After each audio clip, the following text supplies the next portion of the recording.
Bienvenidos, hermanos, Dios les bendiga a todos, qué gusto saludarles. ¿Cómo están el día de hoy? Qué bueno, si no ahorita oramos por ustedes. Pues miren, estamos estudiando la serie de Primera de Pedro y pues vamos a continuar, vamos a entrar de lleno a la palabra. Si me acompaña, les recuerdo que mañana es día de matrimonios. Les espero a todos los matrimonios. ¿Cuántos se comprometen a venir mañana? A las 8. Mañana es reunión de matrimonios y espero que puedan asistir. Nomás los dos que van a venir, los dos que levantaron la mano nomás, porque nadie más levantó la mano.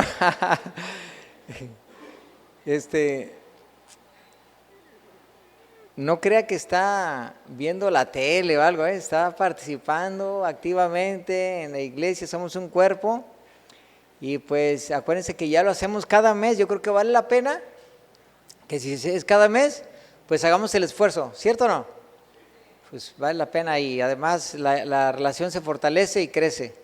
Entonces vamos a dedicarle tiempo a la reunión de matrimonios, va a ser en punto de las 8. Vamos a orar porque vamos a comenzar la continuación. Nos quedamos en el capítulo 3 y verso 15. Vamos a orar de Primera de Pedro, la enseñanza que estamos llevando. Padre Celestial, te bendecimos en esta preciosa mañana. Gracias, Señor, siempre nos invitas a tener un corazón agradecido. Yo te pido, Señor, que tu Espíritu Santo esté redarguyendo esta mañana para que cada uno de mis hermanos tenga un corazón agradecido. Hay muchas razones para agradecer, principalmente Señor, toda la esperanza de tu reino, principalmente la obra en Jesucristo y todo lo que has alcanzado para garantizar una eternidad en plenitud, en gozo, en paz, donde no habrá más tristeza ni dolor ni clamor. Te damos la gloria, Señor, te bendecimos y te pedimos que nos permitas tener un tema agradable, Señor, y lleno de tu voluntad y tu palabra, en nombre de Jesús. Amén. ¿Me ayudan a desconectar dale un jalón ahí nomás, por favor? Eso. Porque siento que los va a dormir de por sí, se me duermen y ya con eso, no. Vamos a continuar. No se crea, casi todos sí aguantan bien. Fíjense que estamos estudiando, hermanos, este libro tan precioso porque es un libro donde Pedro nos comenzó hablándonos mucha doctrina de base de lo que debemos de creer, el evangelio, el nuevo nacimiento, ¿se acuerdan? La profundidad con la que habla Pedro para hacernos ver que nosotros somos el templo, no lo exterior, no los templos que a veces en lo religioso tienen como pues muebles o inmuebles, y que nosotros realmente somos el templo y que la adoración está aquí, en el corazón, con los sacrificios espirituales que dice primera de Pedro, capítulo 2, capítulo 1, hablamos cómo la iglesia, el contexto es que está sufriendo, hay persecución, hay dolor, hay muerte. En medio de todo eso, es una carta que está levantándoles el ánimo, el gozo, la esperanza celestial y su identidad como hijos de Dios. Generalmente vimos que está hablando los primeros capítulos de la identidad, de lo que somos en Cristo, de lo que ahora somos en el Señor, la salvación que Él ha traído, y luego nuestro deber como corresponder a esa salvación. La obra ya la hizo Jesús, pero ahora nos toca corresponder, es decir, Jesús nos salvó y ahora como nos salvó, nuestro deber es corresponder, y eso es lo que hemos estado como compartiendo. Y en ese corresponder veíamos en el capítulo 3 que Dios nos lleva a tener un testimonio con todos los demás, con la gente, con la sociedad, porque es importante que entendamos que el evangelio no solamente lo predicamos a la hora de abrir nuestra boca, sino el cómo actuamos, cómo nos conducimos y cómo somos. Nuestra respuesta ante los conflictos y tribulaciones es muy importante. El cristiano sufre Y es muy importante que cuando sufre el cristiano manifiesta esa actitud de fe, de esperanza, de una visión celestial. De cualquier persona que sufre en esta tierra y todavía tiene sus raíces en la tierra, se va a doler y le va a pesar y se va a amargar, Pero cuando tú has conocido el amor de Dios y toda la esperanza que tenemos celestial, esa visión va a hacer que no te duela en el sentido de que te amargues, de que te aferres aquí a lo terrenal, a lo material o a las cuestiones del mundo. Es muy importante que todo lo que pasemos entendamos que según lo que hemos estudiado, ahí nos toca dar testimonio. Y vemos que en el capítulo 3, hablando del testimonio, dice que también respetemos esas líneas de autoridad, o sea, que nos sujetemos a las leyes de la tierra, para que nosotros tengamos un testimonio también social. Y entonces, desde el capítulo 2, nos lleva a un andar digno y a tejer, valga la redundancia, o a construir el tejido social. O sea, nos llama a nosotros a comportarnos y a obedecer las leyes terrenales. Y en ese respetar de líneas de autoridad, nos habla de varias líneas de autoridad, lo que hemos estudiado, incluyendo que el esposo es autoridad de la esposa, es cabeza de la familia. Y eso lleva a que también la mujer no se deje llevar, como lo aprendíamos, por esas filosofías feministas y la deconstruya. En vez de que la construya, la deconstruye. La Biblia habla de una sujeción de la esposa donde no sea respondona, gritona, mandona. O sea, que sea una mujer que profesa, dice la Biblia, piedad, que habla de esas características que menciona en el capítulo 3, como las santas mujeres se ataviaban y se vestían con pudor y modestia, dice la Escritura. Y todo esto no significa que la mujer debe ser pisoteada o que la mujer debe ser ignorada o puesta a un lado, no. Significa que el hombre, así como es cabeza, también va a buscar su protección y su buen trato. Tanto que el mismo pasaje, en el capítulo 3, dice que para que sus oraciones no tengan estorbo, no sean ásperos con ellas. O sea, en ningún momento el esposo debe tratar mal, pero sí debe de la mujer no esperar a que el esposo le tenga que estar reclamando, le tenga que estar levantando la voz o cosas de esas, sino que la mujer debe entender su papel, entendiendo que Jesús, que así como Jesús es cabeza de la iglesia, el esposo es cabeza de la mujer. A ver, digan las mujeres, ¡ey, ajá! Porque a veces yo sé que les va a costar por su naturaleza, por lo que hay ahorita, por el sistema, pero las hijas de Dios, o sea, cuando tratamos de dar testimonio, está hablando de un testimonio que tenga que ver con nuestras familias también. O sea, que las esposas se sujeten, y eso es de buen testimonio, porque habla de un comportamiento que es luz a las naciones, al mundo.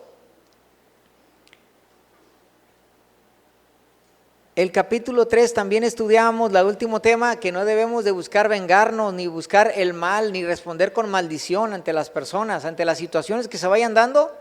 No, o sea, no debemos ser maldicientes. Hay veces que se ocupa tratar asuntos, pero que nosotros no debemos de ser maldicientes, ni dar maldición por maldición, sino más bien dice que hagamos el bien. Padecer si es necesario, pero haciendo lo bueno, y que no maldigamos. Todo eso aprendimos el tema anterior. O sea, nos está llevando, si ustedes se fijan, todas las cartas principales, por ejemplo, Efesios, siempre te va a hablar de doctrina y luego de conducta. Si tú ves Romanos, te habla de doctrina y se extiende hasta el capítulo 12, y del 13 en delante es pura conducta, puro cómo debemos de, cuál debe ser nuestra respuesta como creyentes. Y lo bonito de la carta de Pedro es que también está haciendo lo mismo. Y así son las cartas en general tienen esa característica. O sea, nos da doctrina para que tú agarres una identidad y tomando tu identidad tomes tu conducta. Tú no vas a poder tomar la conducta si no tomas tu identidad. Entonces primero ve cómo la Biblia en las cartas de Pablo, de Pedro en este caso, hablan la doctrina para que tomes tu identidad como un hijo de Dios y te levantes en la visión de Dios, de una mujer de Dios en este caso, no de una mujer feminista del mundo. ¿El feminismo es bíblico o es del mundo? Entonces, ¿tú realmente has aceptado al Señor, sí o no? El señorío de Cristo significa que vas a tener que desechar esas cosas y quitarte el pañuelito verde. ¿Cuántos saben de qué estoy hablando? Pañuelito verde se usa, son activistas, mujeres activistas que usan su pañuelito verde para defender el aborto, el feminismo y todas esas cosas. Entonces, dice la Escritura en el verso 15, y vamos a continuar, después de decir que no maldigamos, que no respondamos con maldición, que no seamos maldicientes, que no deseemos mal a los otros aunque nos hagan mal ellos, dice, sino santificad a Dios el Señor en nuestros corazones. O sea, cuando tú tienes un conflicto con alguien, con una persona o aquí en la sociedad, que te quieren hacer algo, que quieren abusar de alguna manera o que te quieren hacer daño, lo primero es como que querer maldecir a esas personas o querer decir mal. Entonces, aquí el Señor dice, no, santificad a Dios el Señor en vuestros corazones. O sea, tú dale gloria a Dios en tu corazón, no estés con esos pensamientos, con esa rabia, con esa amargura, con esas cosas en tu corazón, sino estás siempre preparados para presentar defensa con mansedumbre y reverencia, con mansedumbre y reverencia, presentar defensa con mansedumbre y reverencia. O sea, esto no quiere decir que el cristiano debe ser dejado en ese sentido. El cristiano debe estar listo para responder, pero amablemente. O sea, el cristiano no siempre se queda callado. El cristiano responde, pero ¿cómo lo hace? Amable y reverentemente, o sea, dándole una dignidad a la persona. Es decir, si tú no me respetas, fíjense, hay una forma que en psicología, y eso en el mundo, que si, por ejemplo, alguien te está levantando la voz, tú empiezas a hablar como bajito y psicológicamente la persona le baja. Fíjate, es una regla psicológica humana, y si tú quieres del mundo, pero que de alguna manera lo menciono para que tú veas cómo la Biblia, o sea, nos lleva a no ser personas que ofendan, que insulten, que maltraten, sino que la Biblia dice la blanda respuesta aplaca la ira en Proverbios. Y este texto, hermanos, viéndolo desde su contexto, nos está llevando a que, aunque suframos a veces con personas, debemos de mantener una serenidad, y aunque nos ofendan y maltraten y humillen, nosotros debemos estar preparados para responder de una manera mansa, no agresiva, sino dar respuesta con mansedumbre cuando nos demanden esa razón de nuestra esperanza. Este pasaje también es usado mucho en la apologética. La apologética es el arte de defender tu fe. Y apologética significa eso, defensa. Cuando la Biblia dice que estemos preparados para presentar defensa, es la palabra apología, precisamente de apologética. Y cuando estudiamos apologética usamos este texto. O sea, ¿cuánto lo recuerdan los miércoles que estamos estudiando apologética? Usamos este texto porque nos dice que debemos de estar siempre preparados para lo que nos demanden. Y eso significa que el cristiano va un paso adelante. Va un paso adelante para que no te sorprendan las situaciones donde al rato, ay, me enojé, ay, disculpa, no, ¿sabes qué? No quería ofenderte. Y ya ofendiste a alguien, ya abriste la boca de más, ya dijiste algo que no, sino que estás siempre preparado. O sea, el cristiano debería de saber qué decir, porque tiene un Dios grande y tiene el Evangelio y debería de saber qué decir para cada situación. O sea, para eso nos estamos preparando. Y deberíamos de saber qué le vas a decir a tus vecinos, qué le vas a decir a tus familiares cuando los veas, ¿Qué les vas a decir a los amigos cuando evangelices o a las personas que demanden razón? Deberíamos de ya estar preparados. ¿Qué les vamos a decir? Claro, poniéndote de acuerdo con Dios y de acuerdo al Evangelio, cuál es tu fe y cuál es tu razón. Y fíjense que muchas personas no son alcanzadas porque los cristianos normalmente, si no nos preparamos, no estamos listos a la hora de sufrir alguna perturbación, un ataque de alguien, una ofensa, y la Biblia dice que estemos siempre preparados. O sea, que no te sorprenda cuando alguien ya te hizo enojar, cuando alguien ya te molestó, ya te incomodó. O sea, como cristianos deberíamos estar preparados.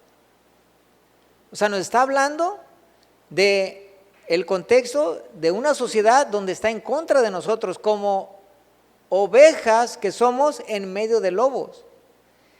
Entonces, este mundo nos va a atacar. En tu trabajo te van a decir, tu jefe te va a querer aplastar, tus maestros van a querer ofenderte. ¿Por qué? Porque eres cristiano, porque hay una razón diferente en ti. Y aquel que demande razón, tú debes de estar siempre preparado, porque conoces, porque sabes, porque te has nutrido de la palabra. Y entonces, ¿cómo debes de hacerlo? De una manera respetuosa, cordial, dice con mansedumbre. ¿Cuántas personas no son alcanzadas? Aquellos que les predicas. A ver, ¿cuántos comparten su fe? Levanten su mano, ¿cuántos comparten su fe? No, yo comparto mi fe, yo la predico, yo predico a la gente. Ok, tú que predicas, muchos no son alcanzados porque a veces la actitud con la que les hablas no es la correcta. A veces la actitud, los gestos, la forma, mira, lo que hay en el corazón sale. Cuando tú traes algo contra alguien, sale, se ve, se nota, es algo que no puedes esconder. Y es un reflejo como del cuerpo, es un reflejo como que traes algo, Entonces, el asunto está de que cuando las personas te empiezan a ofender, te empiezan a decir, te empiezan a burlarse, a criticarte, tú deberías de tener algo para decirles, pero de una manera correcta y adecuada, mansa, como dice aquí, y de esa manera respetuosa. Entonces, muchas personas no son alcanzadas porque responden mismo mal con mal, o se agarran discutiendo o peleando con las personas, o usan la Biblia como garrote, a garrotazos. Esos que hacen eso le dicen garroteros, porque agarran la Biblia como garrote para estarle pegándole a la gente. Fíjate, ayer le compartí a una persona católica de muchos años, de que ha estudiado y se ha preparado, es de los que estudian de, ¿cómo se llama? Con los renovados. Entonces, platicamos y le hablé cómo va la palabra, pero de una manera que no se ofendió, porque no fui atacante, pero sí le mostré los textos y lo traté de llevar. Mira, así está. Él finalmente pues rechaza, como mucha gente rechaza, pero al final me dice, oye, qué plática tan amena tuvimos, me dio mucho gusto que hubiéramos platicado, y me lo dijo, yo sentí genuino, porque tú sabes que a veces la gente pues te puede decir algo nomás por darte la viada, ¿no? El avión. Pero otras veces te aseguro que se me han ido las cabras, y a lo mejor he sido más en cuestión con una actitud grosera, sin querer. ¿O por qué? Porque a veces te acaloras en la plática, en el querer predicar, o en el que te ofenden y tú respondes, y quiero usar la Biblia como garrote. Entonces vemos que muchas personas no son alcanzadas porque no se aplican esos principios. O sea, cuando comparten, pelean, alegan, ofenden, insultan, juzgan, se olvidan del fruto de la mansedumbre, se olvidan del respeto, o sea, de lo que nos está diciendo este texto, que vamos a sufrir. O sea, si tú ves, Primera de Pedro es una carta del sufrimiento, o sea, desde el sufrimiento y desde personas que están sufriendo la persecución por ser cristianos. Y toda la carta se aplica a eso, todo lo que dice la carta va aplicado a ese sentido, a ese contexto. Y en medio de todo debe haber respeto, o sea, en nosotros debe de brillar la luz. Y eso es el testimonio que hace que las personas que te ofenden, tú no les ofendes y luego se sienten mal. Porque como los ofendiste, dice la Biblia, ascuas de fuego amontona sobre su cabeza. Y ahorita están, y que fui malo y hice esto, hice lo otro, y él no me dijo nada y fue amable. Entonces empiezan las personas a cambiar. Aquí hay dos lugares, si gustan, aquí hay dos lugares, si gustan, donde gusten. Bien, entonces somos seres emocionales. ¿Cuántas veces les ha pasado que dicen lo correcto? La esposa le dijo al esposo lo correcto, pero ¿qué crees? No se lo dijo en el tono correcto. ¿Cuánto les ha pasado eso? ¿A nadie? Bueno, todo el tiempo pasa.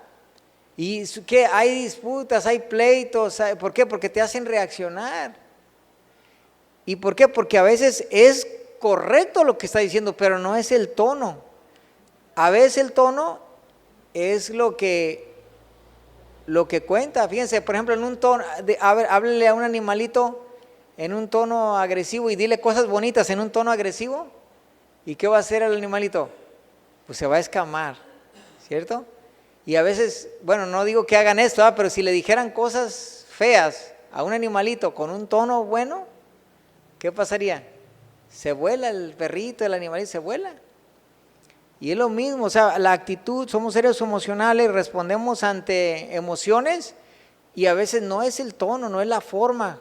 ¿Cuántas veces la esposa le dice al esposo, me estás levantando la voz? O al revés, porque ahorita ya es más al revés, que la mujer levante la voz que el hombre.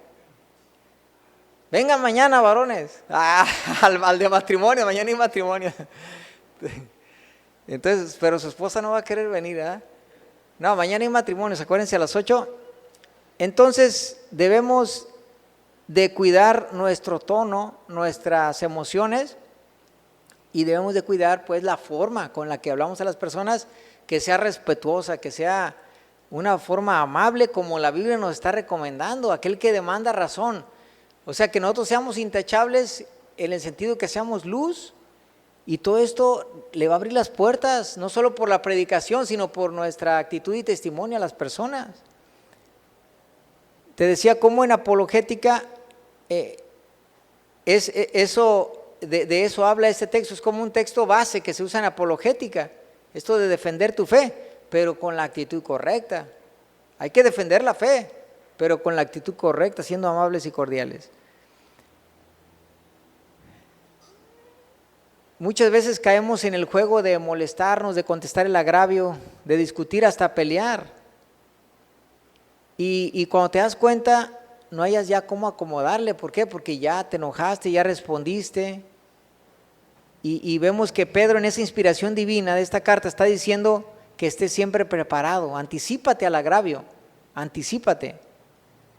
Entiende que las personas, su naturaleza va a ser ofenderte, maldecirte, criticarte, murmurar. Y tú debes estar listo para compartir y presentar defensa con mansedumbre. Bien. La gente te va a decir, te va a ofender, te va a decir de muchas formas. El verso 16, teniendo buena conciencia para que en lo que murmuran de ustedes como de malhechores, sean avergonzados los que calumnian vuestra buena conducta en Cristo. O sea que finalmente el cristiano, cuando mantiene su integridad, la mantiene, y vemos que ven las personas del mundo que somos inquebrantables. Hay gente que se toma la misión de decir, este no toma, ahorita lo voy a convencer.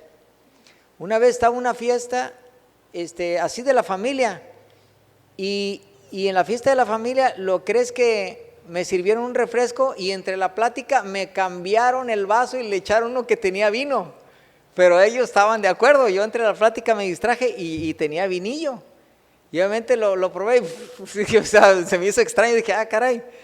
Y ellos haciendo su burla, su cotorreo, pues, y buscan la forma insistiva de hacerte pecar de una u otra manera.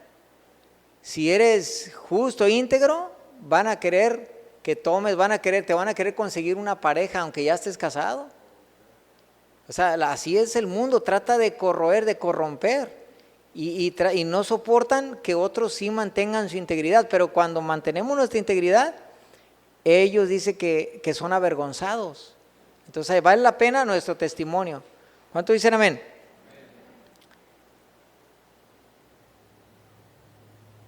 Es importante entonces que la luz pues que nos está arrojando este pasaje de Primera de Pedro 3 es que nosotros nos comportemos como el Señor manda, como que hagamos lo correspondiente para mantener una buena conciencia. O sea, una buena conciencia habla de que tú sabes que has andado bien, o sea, que no tienes nada de qué avergonzarte, que nos estamos comportando a la altura y no hay más o menos, hay más o menillos. No, que nos estamos comportando a la altura. Y segundo, que cuando salga la palabra de nuestra boca, salgan esas respuestas de una manera clara y poderosa, y esa es la autoridad espiritual.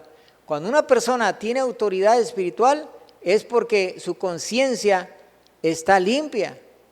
¿Su conciencia de qué? De que Cristo lo ha lavado, lo ha perdonado, que eres nueva criatura y que andas correctamente. Entonces tienes autoridad para decir lo que vas a decir, porque andas en obediencia, andas bien, por así decirlo. Entonces tienes autoridad espiritual para decir las cosas, para decirle a alguien para compartirle a una persona. Eso, cuando tú no andas bien, no te comportas adecuadamente, no tienes testimonio, vas a quererle compartir a alguien y no vas a tener autoridad, ni siquiera seguridad a la hora de hablarle a alguien. Y no se trata de que nosotros nos levantemos en nuestra justicia, no. Se trata de que entendamos que somos nuevas criaturas en Cristo, perdonados por Cristo, lavados por Cristo, y que nuestra identidad está en Cristo y que así estamos correspondiendo al amor de Cristo, conforme a la nueva creación, conforme a la nueva criatura. Luego dice el verso 17, porque mejor es que padezcamos haciendo el bien, si la voluntad de Dios así lo quiere, que haciendo el mal. O sea, de cualquier manera, si obras mal, te va a ir mal. Entonces mejor es delante de Dios, si la voluntad de Dios así lo quiere, que padezcamos haciendo el bien.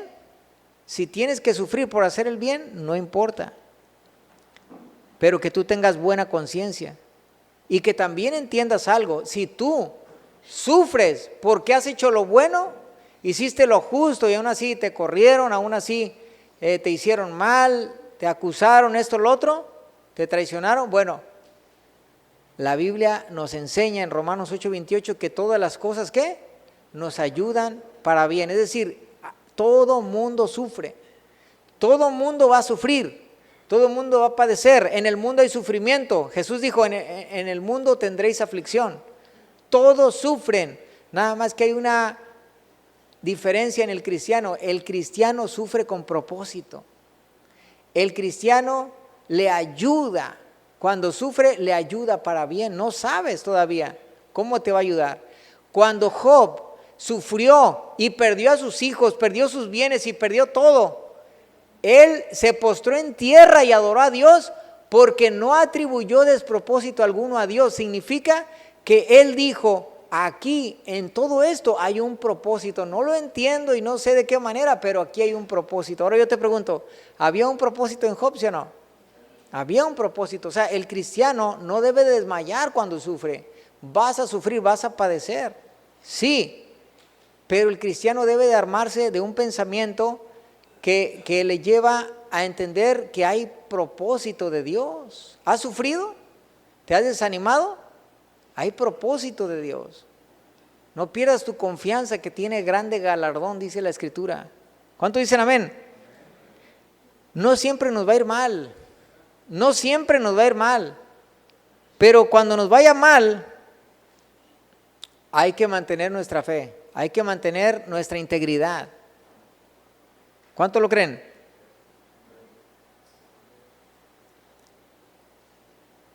Miren, les voy a platicar algo duro, triste, crudo un poquito. Porque ¿cuántos cristianos no mueren por una tragedia, por una enfermedad terminal, por algo que viene a sus vidas, inclusive se pueden enfermar, Dios los guarde? Y justamente en medio de la tragedia es que una de dos, o Dios se glorifica con una sanidad y para gloria de Dios, de un milagro, o número dos, si un cristiano sufre y termina muriendo en una enfermedad terminal o alguna cosa así, quiero decirles que está en una condición donde puede glorificar a Dios también. Porque a pesar de tener ese mal, ese sufrimiento, ese dolor y esa enfermedad, glorifica a Dios y está agradecido con Dios. Miren, cuando yo entendí que era un pecador, cosa que uno entiende hasta que se convierte a Jesús.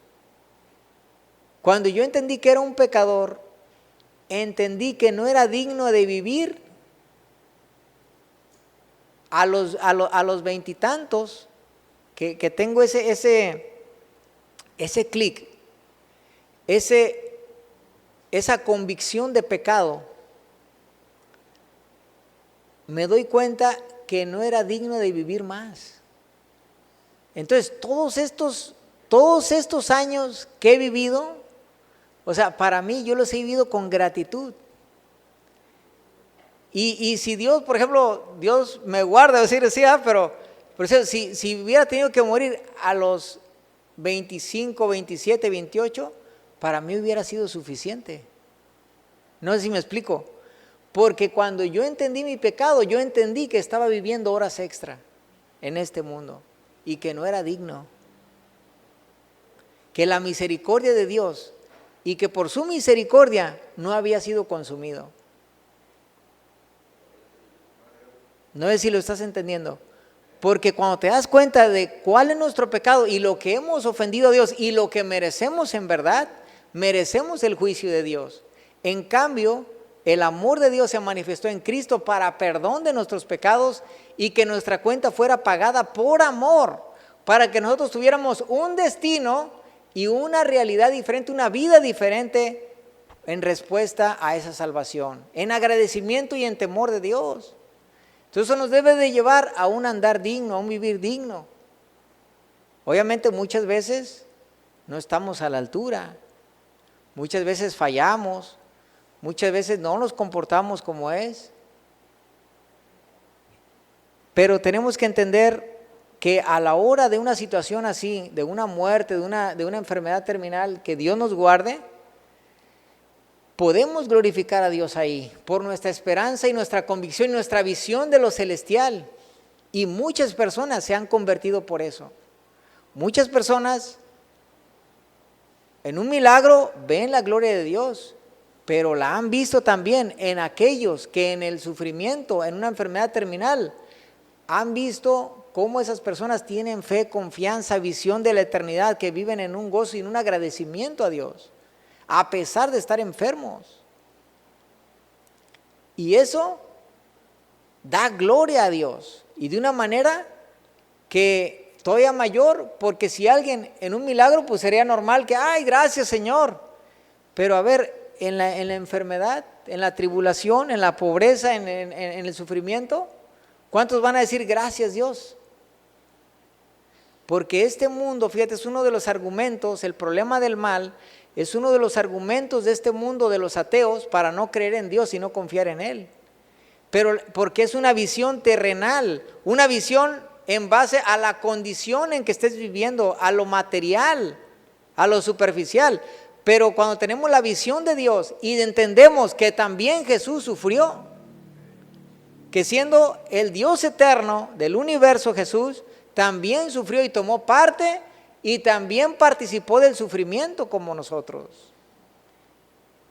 Y que su sufrimiento me da esperanza a mí cuando sufro o cuando sufres.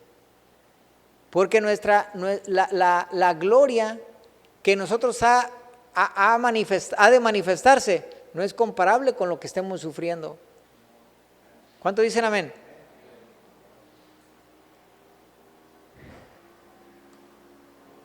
Entonces también en el primer siglo la gente moría.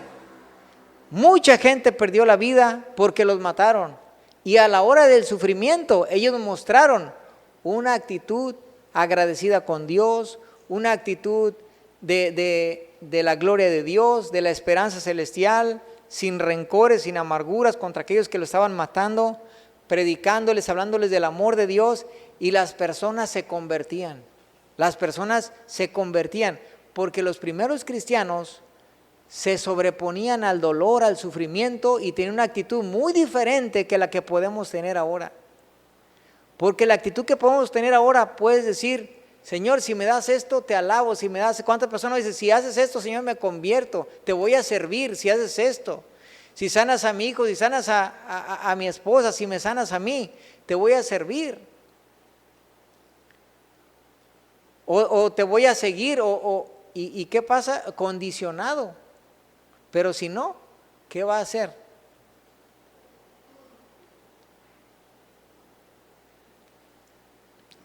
O sea, nuestro amor a Dios debe ser también incondicional, como es el amor de Dios, también debe ser incondicional.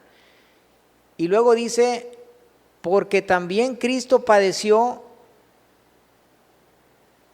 una sola vez por los pecados, el justo por los injustos, para llevarnos a Dios, siendo a la verdad muerto en la carne, pero vivificado en espíritu. O sea, este pasaje, hermanos, es de los pasajes que se llaman soteriológicos, porque esconden en profundidad así la salvación. Textos que encierran la salvación en un solo verso, en un solo pasaje. Por ejemplo, fíjate cómo en primera instancia está hablando del sufrimiento, y luego no dice porque también Cristo sufrió. O sea, nos identifica con que, a ver, ¿estás sufriendo? Tranquilo, también Cristo sufrió. Pero no solo eso. O sea, nos recuerda que nuestro sufrimiento tiene propósito, como te decía hace un momento, pero también nos podemos preguntar: ¿por qué sufren los cristianos? ¿Por qué sufren los justos? ¿O dónde está Dios cuando sufrimos? Y Pedro le está escribiendo a esos cristianos perseguidos, desanimados, y les presenta esa supremacía de Jesús en el sufrimiento, y cómo Cristo en su sufrimiento nos trajo toda esta salvación. O sea, Cristo sufrió, ¿y qué trajo para nosotros? Toda esta salvación, toda esa esperanza en el reino de Dios. Y fue un sufrimiento que terminó en redención, en poder y victoria, hermanos. Entonces es un texto muy completo. Vamos a volverlo a leer: porque también Cristo padeció una sola vez por los pecados, el justo por los injustos, véanlo usted, para llevarnos a Dios. Fíjate toda la profundidad que tiene el texto: siendo a la verdad muerto en la carne, pero vivificado en espíritu. O sea, resucitó. Bien, entonces, en primer lugar vemos la frase: Cristo padeció una sola vez por los pecados. Es decir, Cristo, una vez que se ofrece por ti, dice primera de Juan, que Él se presenta como abogado ante el Padre. O sea, si tú ante el pecado, que todos hemos fallado, todos hemos pecado, no es que Dios se vaya a volver a sacrificar, porque Él se sacrificó ¿cuántas veces? Una sola vez. Lo que significa que en ese solo sacrificio está el poder redentor. A diferencia del sistema de sacrificios del Antiguo Testamento, los corderos tenían que ser muertos cada año para perdón de los pecados del pueblo. Y en la iglesia tradicional, en la iglesia católica, con todo respeto lo digo, pero el catecismo declara que cuando se da la Eucaristía, no solamente se está recordando la cena del Señor, sino que se está haciendo Jesús un sacrificio propiciatorio, es decir, en perdón por los pecados. O sea, Jesús se vuelve a sacrificar en cada misa. Misa significa sacrificio, y precisamente vuelven a sacrificar a Jesús. Y fíjate cómo el texto dice que Jesús se sacrificó padeció, ¿cuántas veces? Una sola vez, ¿por qué? Por los pecados. A ver, vamos a ponerles el texto ahí para que lo vean. Una sola vez por los pecados. Hebreos 10:12 dice, pero Cristo, habiendo ofrecido una vez para siempre, a ver, todos digan para siempre, un solo sacrificio por los pecados, o sea, el pago por los pecados es uno, no es de que Jesús se tenga que volver a sacrificar, y esto es importante, porque si no creemos eso, estamos diciendo, si no le creemos a la Biblia, si no creemos el testimonio de Dios, es de lo que Dios está diciendo, estamos diciendo que el sacrificio de Jesús es insuficiente. ¿Se dan cuenta? O sea, que no alcanzó, que se ocupan más sacrificios. Y dice el verso 12 que, habiendo ofrecido una vez y para siempre un solo sacrificio por los pecados, se ha sentado a la diestra de Dios. De ahí en adelante, esperando a que sus enemigos sean puestos por estrado de sus pies. O sea, Jesús ya no se vuelve a sacrificar, porque con una sola ofrenda, dice el verso 14, hizo perfectos, ¿para cuándo? Para siempre a los santificados. Con una sola ofrenda nos hizo perfectos para siempre. Significa que el cristiano que acepta a Jesús es perdonado, nace de nuevo, se convierte en un hijo de Dios en ese momento. Es heredero del reino, y todo cristiano que peca no debe usar el perdón de Dios como excusa, pero debe de saber que en 1 de Juan capítulo 1 nos dice que si alguno hubiere pecado, abogado tenemos para con el Padre, ¿a quién? A Jesucristo el justo. Dice, y si confesamos nuestros pecados, Él es fiel y justo para perdonarnos y limpiarnos de toda maldad. Significa que un solo sacrificio es el que pagó por nuestros pecados, y en la justicia de Jesús podemos confesar nuestros pecados y hacer cuentas con Dios. Confesárselos a Dios, no al, usted sabe a quién, ¿verdad? No a las personas. Entonces, debemos entender que muchas veces el cristiano piensa, ahorita que estamos hablando del sufrimiento, y esto es importante, ¿cuántos han pensado honestamente que porque están sufriendo mucho como que están pagando algo? A ver, levante la mano, siendo honestos. A veces sí pensamos, ¿no? ¿Cuántas veces hemos pensado eso? Sí, ay, ¿por qué estoy sufriendo? No, espérame. O sea, ahorita que estamos hablando del sufrimiento, el cristiano sufre con propósito, no porque esté pagando algo. O sea, el cristiano sufre con propósito, y no pienses que porque tu dolor, por tu sufrimiento, estás como abonándole a la cuenta, porque Cristo ya pagó y nos hizo perfectos para siempre. ¿Se me das cuenta? O sea, cuando tú sufras, no pienses que tú estás abonando ahí. Olvídate de eso. O sea, Jesús otorgó un perfecto sacrificio por nuestros pecados y nos les deslindó de toda condenación. ¿Cuánto lo creen? Esa es la salvación en Cristo. Entonces los sistemas religiosos necesitan imponer cosas para seguir justificando al hombre. Que los rezos, que los ritos, que los sacramentos, que si esto, que si lo otro, para estar justificando al hombre, cuando nuestra justificación es el solo sacrificio de Jesús. Y lejos de recordarlo, o sea, lejos de que la Eucaristía o la cena perdone tus pecados, más bien estamos recordando en la cena, y le hago así como si levantara el pan, ¿verdad? Estamos recordando en la cena, estamos recordando el sacrificio único que sí perdona nuestros pecados. Ojo con esto, todo eso es como doctrina básica bíblica. Así lo que Dios realmente está enseñando, que es una la ofrenda, mientras que el catecismo, la iglesia tradicional, está ofreciendo sacrificios diarios. En cada misa vuelven a sacrificar a Jesús, haciendo insuficiente el verdadero y único sacrificio que sí quita los pecados, el sacrificio de la cruz de Cristo. Es el único sacrificio. Entonces vemos que el pasaje dice: Cristo padeció una sola vez por los pecados.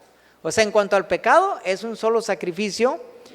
Y luego dice: el justo por los injustos.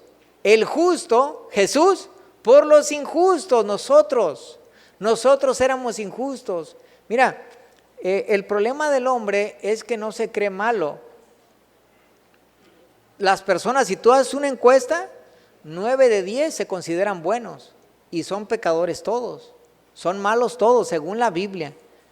Romanos 3:10 dice: no hay justo ni aún uno, porque todos hemos pisoteado las leyes de Dios en muchos sentidos, somos malos. Y por eso te decía que cuando te das cuenta realmente que has fallado, que has pecado, entonces eres consciente de lo que merecías, la condenación. Entonces tú te vuelves a Dios en una acción de gracia, sabiendo que Él te ha perdonado. El justo por los injustos. Cristo es el justo, nosotros los injustos, los pecadores. Y está usando este intercambio, este lenguaje de intercambio, de cómo este inocente murió por nosotros los culpables. Es lo que dice Isaías 53:5. Mas Él herido fue por nuestras rebeliones, molido por nuestros pecados. O sea, el castigo de nuestra paz fue sobre Él, que por su herida fuimos nosotros curados. O sea, fue Él castigado en lugar nuestro, para nuestra remisión, para que nosotros tuviéramos perdón. Y eso es lo que ofrece la Biblia: una salvación gratuita, extensa, permanente. Dice: con una sola ofrenda hizo perfectos para siempre a los santificados. O sea, Cristo te abre el cielo. Y luego la religión trata de cerrar ese camino con obras, con cosas que impone, ritos, cosas que impone. Entonces la gente le cierran el cielo. Los fariseos del tiempo de Jesús hacían lo mismo. Ese era el sistema religioso que crucificó a Cristo, que negó a Cristo, que estorbó a Cristo. Y ahora, ¿cuál es el sistema religioso presente? El sistema tradicional es el sistema religioso que sigue entorpeciendo el camino de la salvación, porque impone tropiezo en el camino. En vez de aligerar más el camino, pone tropiezos en el camino para la salvación. Vemos que también dice la Escritura: el justo por los injustos, y luego dice: para llevarnos a Dios. Eso habla de nuestra reconciliación por medio de Jesús. Fíjate todo lo que está hablando la Escritura. Está hablando del sustituto perfecto que es Cristo, de la suficiencia de su sacrificio, en ese único sacrificio, y está hablando de la reconciliación que ahora tenemos para con Dios, que dice la Escritura cómo el pecado nos separó de Dios, Isaías 59:2, pero cómo Cristo es nuestra reconciliación al Padre. En 2 Corintios 5:17 dice que somos nuevas criaturas, y luego dice que hemos sido reconciliados por medio de Cristo. O sea, ahora volvemos a unirnos a Dios en esa unidad, en esa reconciliación. Tenemos acceso, tenemos comunión, tenemos restauración en Cristo. O sea, el cielo se abre de par en par. Y la iglesia tradicional intenta poner obstáculos, y no solo obstáculos, sino que en lugar de llevarte al cielo te avienta para abajo, porque te avienta al purgatorio. Y Cristo queriendo: entren al reino, entren al reino. A ver, cuando Cristo venga, todos los que estemos vivos, si Cristo viene ahorita, ¿a dónde nos vamos? ¿Al cielo o al purgatorio? Entonces se acabó la doctrina del purgatorio, porque ahí, ¿qué sustento tiene? Si ahorita toda la humanidad que está en Cristo, los que son de Cristo, los que están lavados en su sangre, los que son hijos de Dios cristianos en Cristo, si Cristo viene, ¿qué pasa? Dice que son glorificados en su venida. Dice: seremos transformados. ¿Cuál purgatorio? ¿Dónde quedó el purgatorio? Quedó destruido. Porque la Biblia no te habla de un purgatorio. Lo más semejante al purgatorio es el infierno. Es el lugar de tormento, de fuego. La Biblia te habla de una redención plena y gratuita. ¿Qué le dijo al ladrón que estaba en la cruz? Hoy estarás conmigo en el paraíso. Jesús te abre el cielo, hermano. Jesús te abre el cielo, y por eso debemos estar agradecidos de lo que es la palabra de Dios, cómo nos lleva a una salvación gloriosa, grandiosa. ¿Cuántos dicen amén? Pero dígalo bien, con ganas, con fuego, así, con gozo de Dios. Amén. Bien, entonces, hermanos, hoy podemos disfrutar de una comunión con Dios. Jesús se sacrificó para que tú disfrutes de una relación con Dios. De que dice la Escritura, Hebreos 4, al final del capítulo dice que a los que hemos fallado, de los que hemos pecado, a los débiles, dice, entra confiadamente al trono de gracia. Al trono de gracia. Jesús, cuando murió, el velo del templo, que representaba el lugar santísimo del templo en Jerusalén, donde nadie podía entrar más que el sumo sacerdote, se rasgó de par en par. Hablando de la libre entrada, dice Hebreos, y Hebreos lo dice, para que entremos confiadamente al trono de gracia. Tú puedes entrar en la presencia de Dios.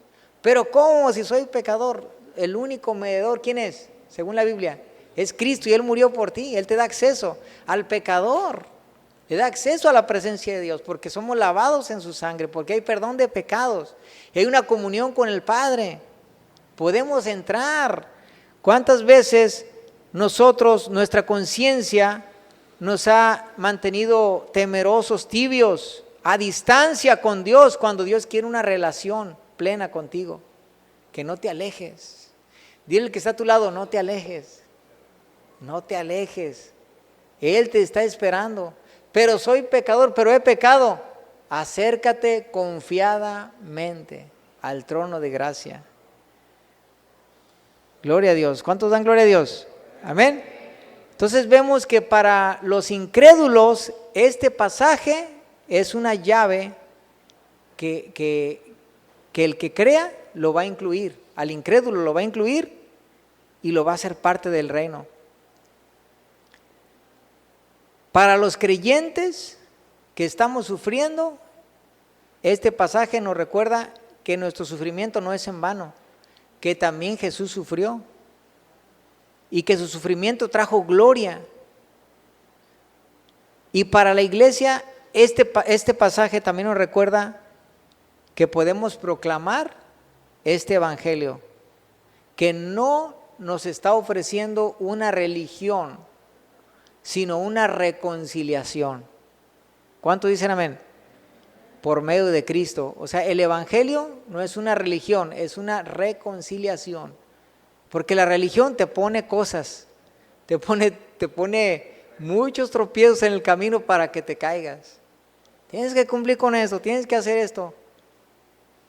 El Señor ya te abrió el cielo, hermanos.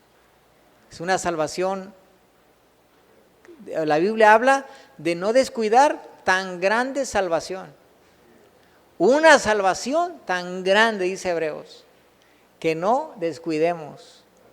Porque el Señor dice, no estéis sujetos otra vez al yugo de esclavitud, a los viejos rudimentos. O sea, Cristo es el acceso total al Padre, es el único mediador para vivir confiados, tranquilos. ¿Has pecado? En Cristo hay restitución, en Cristo hay perdón. Amén, pero no te quedes con esa suciedad, no te quedes con esa conciencia de pecado. Haz cuentas con Dios, porque hay perdón en Cristo. Amén. Pues vamos a dejarle hasta aquí. Y yo quería seguirle porque iba a estudiar a continuación uno de los textos más difíciles de toda la Biblia. Y venía preparadito pues para darle el bistec, pero pues ya se nos acabó el tiempo, así es que lo vamos a dejar para la próxima semana. Es uno de los textos más difíciles de toda la Escritura. no el más, uno de los más difíciles. Y vamos a darle su...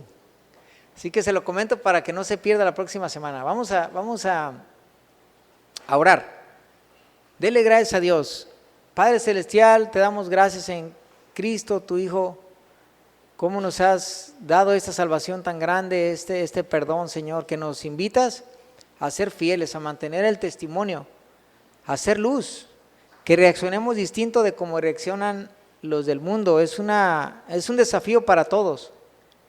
Es una invitación para que el incrédulo crea, para que el que nos lastima, para el que se burla, sean avergonzados cuando vean esa fidelidad, ese compromiso, esa lealtad a ti, Señor, cuando tú eres glorificado. Que se trata de una fe real, de las cuales ellos al final se avergüenzan de que no hay tal fe en ellos, tal compromiso, tal lealtad. Y por eso, Señor, te pido que fortalezcas a cada uno de mis hermanos, revistiéndolo, Señor, de esta identidad que tú quieres darnos en Cristo, de este nuevo vivir que hay en ti, en la nueva vida que tú nos ofreces, este despertar espiritual, esa capacidad para no reaccionar en la carne, no reaccionar instintivamente, obedeciendo a los impulsos de la carne, obedeciendo a la naturaleza pecaminosa de la carne, sino ahora, Señor, despertando en el Espíritu y viviendo dignamente, viviendo como a ti te gusta, como a ti esperas, reflejándote a ti en acciones, buena conducta, en un gozo, en una gratitud. Señor, te damos la gloria, porque nuestra esperanza no está en la tierra. Aunque podamos vivir aquí y hacer muchas cosas, Señor, que todo lo que hagamos lo hagamos para ti, sabiendo que nuestra visión de la vida eres tú, es lo espiritual, es tu reino. Gracias por estar con la iglesia, por enseñarnos a vivir en estos tiempos. Necesitamos más de ti, Señor, que nos guíes en esos tiempos peligrosos para ser fieles. Que tu temor esté en nosotros, para respetarte, para valorarte y para agradecer por esta salvación tan grande, que sea nuestra respuesta ante esa salvación, esa forma de vivir, Señor, en obediencia, en virtud. Te damos la gloria. Bendice a estos jóvenes, que puedan ser una lumbrera para otros. ¿Cuántos se están perdiendo esta generación? Y que ellos puedan ser esa luz de esperanza, que refleje a Cristo, que refleje la luz en medio de las tinieblas. Gracias, Señor, en nombre de Jesús, por sus vidas. Amén.